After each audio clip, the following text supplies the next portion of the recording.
Well, welcome back to another episode of Unlocked, and this one has a lot of history to this one. A lot of farm prep history, preparation, and without the preparation, we're not in the chips on this one. We did some different stuff on this one. We did Borderline from Big Time, which is basically a plot screen. And Casey and I talked about this in the early spring of how we're going to make this happen. And due to last year, we had way too much deer density, and we expanded the food plot. And with expanding that food plot, it exposed about 30 to 35% of the expansion of that plot was going to be exposure from the road. And we had great amount of heartache because of that. Sure. And so when Big Time came to the picture, we obviously picked up Borderline, which is their plot screen.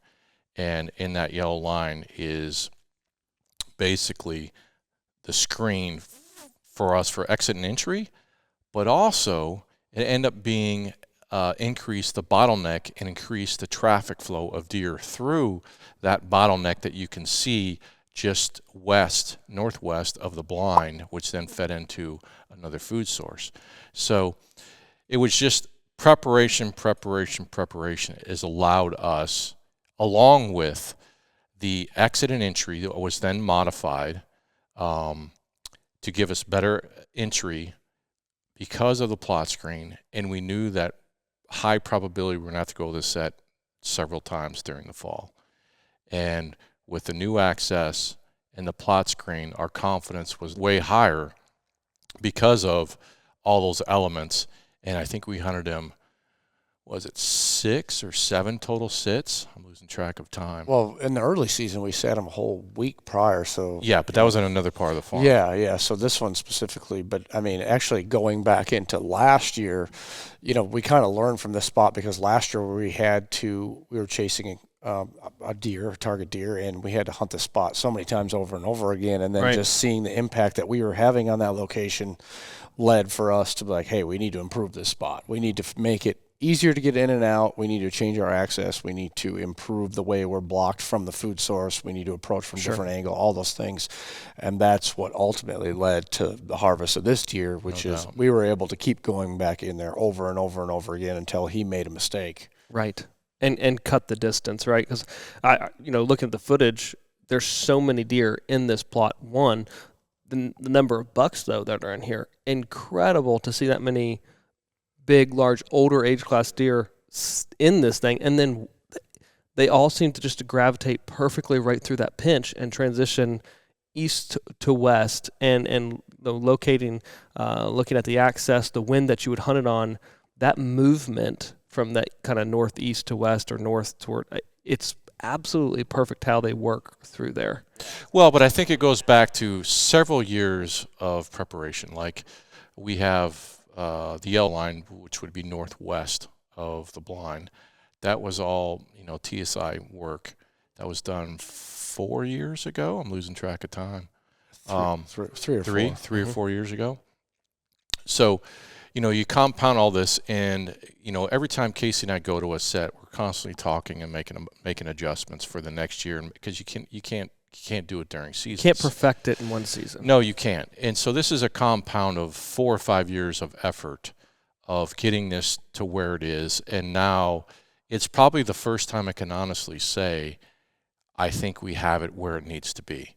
Yeah. Because of the more food. We have the Borderline for the screen and also works as a bottleneck.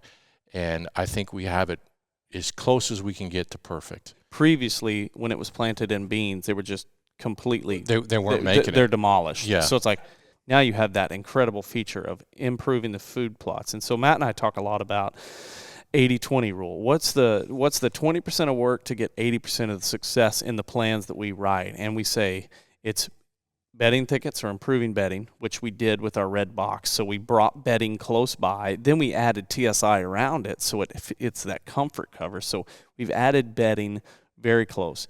Then we've maximized the food source. So instead of going crops and maybe a cover crop, we've gone clover and brassicas, two things that are not completely fail-proof, but pretty close when you look at all the different resources. Improved access is another one, and then we've got mock scrape up there too. The only thing we're missing is a water hole, and it's right there nearby. It's on the 4 Northwest. And I think this is another prime example of how often you'll see Casey and I have 2 different food sources in a bottleneck to force the deer to transition, right? Because we got brassicas in front of us, in front of the set, and then to transition through that bottleneck then opens up to a bunch of clover. So there's constantly deer going east and west because of the different food sources. We all know that deer do not gorge themselves. They're grazers. So give them opportunities to stay close to you and give that reason for them to trans through that bottleneck and move left to right. Not only that, calling sequence too. You can do some grunting to try to attract them to the other side, because if you're in the blind and they're in the clover field, you can throw a grunt out to the east and try to attract them through that bottleneck. And in this particular case, Ranger, there wasn't the deer density on this plot when he came out, but there was several does to the west. Gotcha. And he came out with a deer we call Mac. And once Mac committed, because he saw those does over there, he was going to go check and investigate. He was like, I can't let Mac, who's another mature deer, take advantage of the does. So once Mac committed through the bottleneck, he shortly followed thereafter. You knew what was going to happen. You see it play out time and time again. Yeah. This works so perfectly because even though there is a super high density of deer here, deer are social animals to a certain point until there gets to be too many in one spot. And you'll see that in this spot. If a bunch of deer pile into the east side, they get sick of each other and they disperse so that, they're over to the west and vice versa. If they all come out on different evenings, you'll notice they'll come out to different sides at different times. And if a bunch of deer get out on the west side, inevitably they'll start getting sick of each other and then even bumping through that. Even more reason to be on that transition. Absolutely. Right. Whether it's the changes in food source, the browsing opportunity that you have, or it's just the deer density, they're moving and exchanging through that. The access with the borderline and then the kind of cutting the edge of cover, but a northwest wind is, ideal for this setup. Everything coming deer-wise, bedding-wise, coming from the north, moving south, and then that east to west right in front is just incredible. I think to go back what Casey said here just a minute ago is we shot him on Halloween. 2 days prior to that, the plot that we're sitting on, the deer density was crazy. Mm-hmm. He was very uncomfortable. He was constantly moving, darting around, very uneasy. Interesting. So you saw him at distance. He just never closed. Oh, we got him 50, 52. Okay. But it was, butt away, walking away. So there's obviously no shot. But there was just so much deer there. His mind was just constantly darting. He was never comfortable. Settled. Right. 2 days later, Halloween, there was very few deer on the plot in front of us, and there was a few does. His demeanor was completely different, much more calmer. And then, like I said earlier, once Matt committed, he was just a slow, steady walk, and obviously the PSC spoke. But it's interesting too, like the land management side, the food plot side, all of those things have little to do with timing. You go in, you do them when you want them, but whether or not the arrow passes through that deer has a ton to do with timing. So what Greg said, like, if not everything works out, he comes out into the food source. It's a large food source. He doesn't have to walk through that. It's a wild deer. He does not have to go through that point. He doesn't have to come into range. That one evening he didn't. No, he didn't. We had him actually behind to the east one evening, a long way off. He never even came into the plot. Sure. So, but this evening, he worked his way into the plot. He was out there good and early in the evening, and the amount of deer and the way the other deer were acting ended up killing him. Yeah. So, we talked about it like, man, you have him out here. You want to make good on that opportunity, but if the timing just isn't perfect and everything doesn't unfold, how many times have you been sitting in your stand and the first does come through and you're like, it's looking good, and then all of a sudden all the smaller bucks start going like 80, 90, 100. You just like get that feeling while you're sitting out there like this isn't going to work tonight. And that's where you hear time and time again, I won't say it's a myth, but it's like the first time isn't always the best.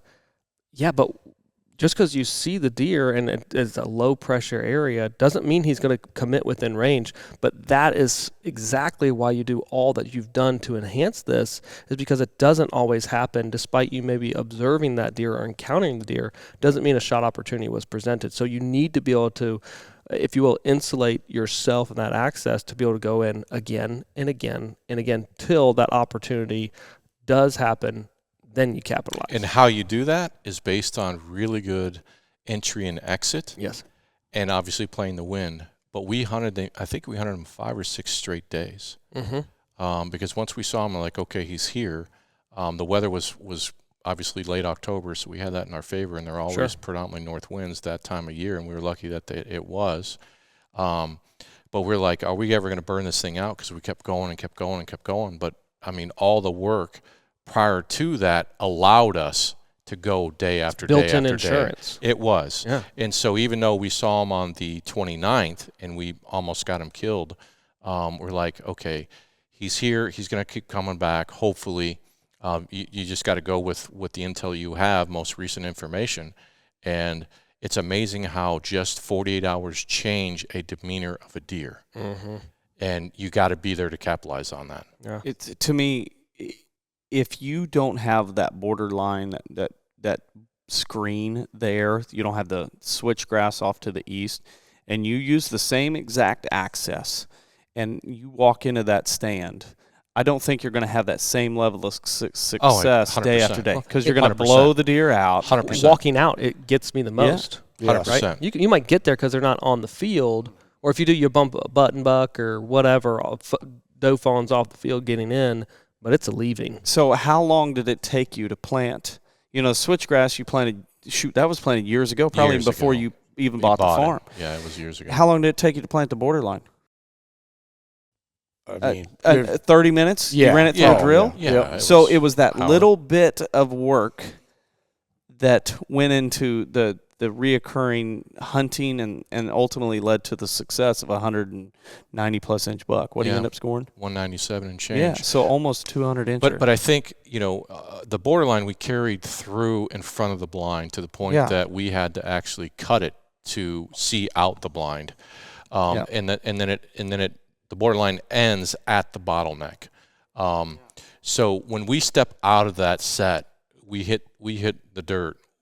They can't see us. 100% covered. 100% covered. So even a deer standing, you know, right They're out going to hear here. us. They're going to hear us. Yeah. But they can't correlate what that is. Yeah. yeah, we were able to get in and out of that blind with deer in that plot routinely. Multiple times. Love it. Love it. You don't have to. You're not doing the coyote howl and blowing the field No. and walking out. You're just No. in and out. And that- if we don't have that, we don't hunt them, 5 or 6 days in a row. No, exactly. It doesn't happen. Exactly. So there's little details that ultimately can help separate success year after year after year on the same stand. I mean, you've killed how many inches of antler have been hauled out of white velvet? A lot. Yeah. Hundreds. And that's Maybe what's thousands. is incredible. We talk about in other unlocked series, layer upon layer of added value that you've put into it through habitat management. But you said in this episode early, you said it's compounding. It's 100% what it is. You have all these elements, and it's like a 1 + 1 now equals 3, and then you keep adding to it, and then that compounding interest, if you will, over time builds and builds and builds, and now it's a monster of a setup, and it's going to be reoccurring.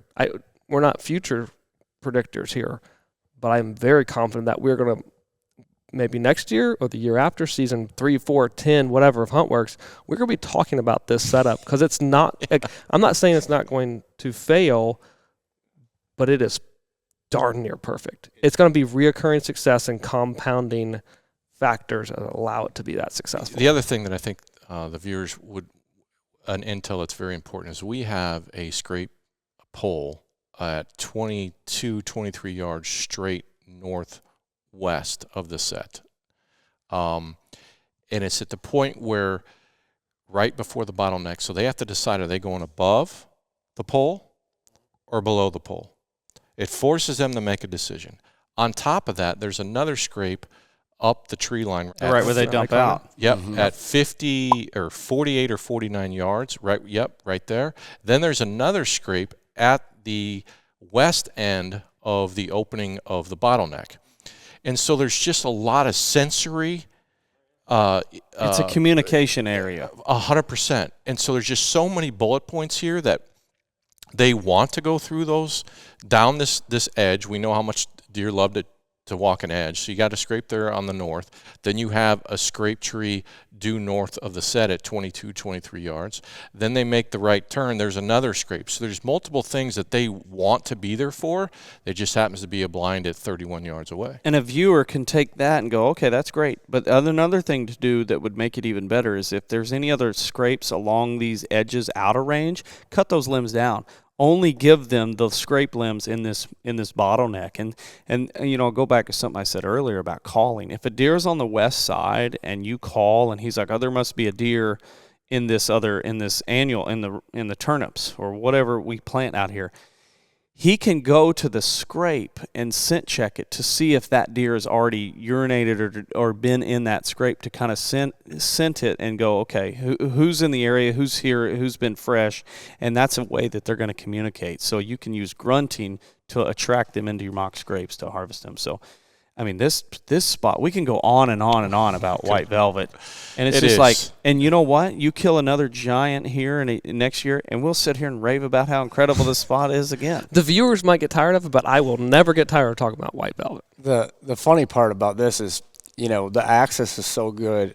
Greg and I actually were fighting a few demons in there. We had like 150-inch like clean 8 out there, and both of us were thinking like, man, a guy could sneak out of this blind, crawl down the back edge of that borderline plot screen and end up at that far point, and I bet you that thing would walk, you know, right by it. We're like, man, we spot and stock a whitetail. We're like, wait a minute. We got to regroup. Why are we here? Yeah.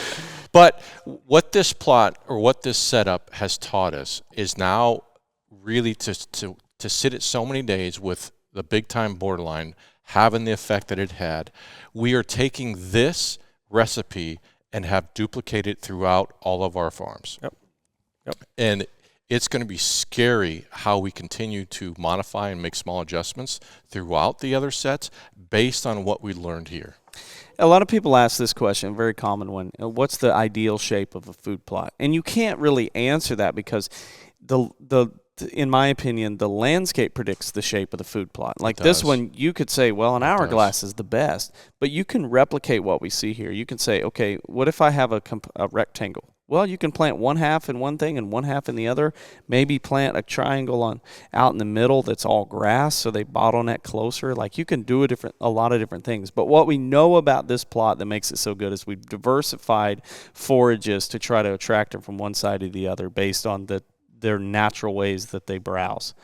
I think the biggest takeaway from this setup is never stop the tweaking, because there's always more to gain. It can always get better, because this thing's well over 10 years of tweaking. And I think, and Casey may disagree, sitting there this past fall, it was the first time that I'm like, you know what? I think we finally have it. Yeah. And it's taken us a decade to do it. If you guys enjoyed that hunt breakdown, please consider subscribing to the channel. And if you haven't seen the actual hunt, go over to the Hunt Collective series to check that out.